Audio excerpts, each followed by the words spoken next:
one of the things was she answered too fast and firm, too firm, too fast. And I was like, oh, okay. So I've just put $1 billion in your bank account.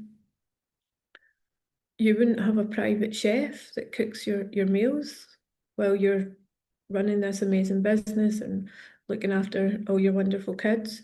You wouldn't have a private chef. You've got $1 billion in your bank. And by the way, this private chef is going to cook you all your favourite foods. They're going to cook them to perfection. You know, he's worked in Michelin starred restaurants. Um, you'll collaborate with the menu with him. You'll oversee where he's buying all the ingredients from. You wouldn't want that. And she was like, yes, I would. That's what I'd want. Yes. And I was like, okay. It's like one of those examples, right, that I just like threw out into the ether just to we were playing around with what our perfect life looked like. And I was like, right, do you see what just happened there? When I first asked you, you were like, yes.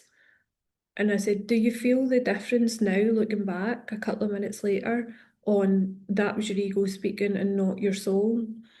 And she was like, yes, I do. And I said, how do you know? And she said, I was too strong in my answer. I was like, do you see how clever your ego has to be to catch you out, to pull the wool over your eyes?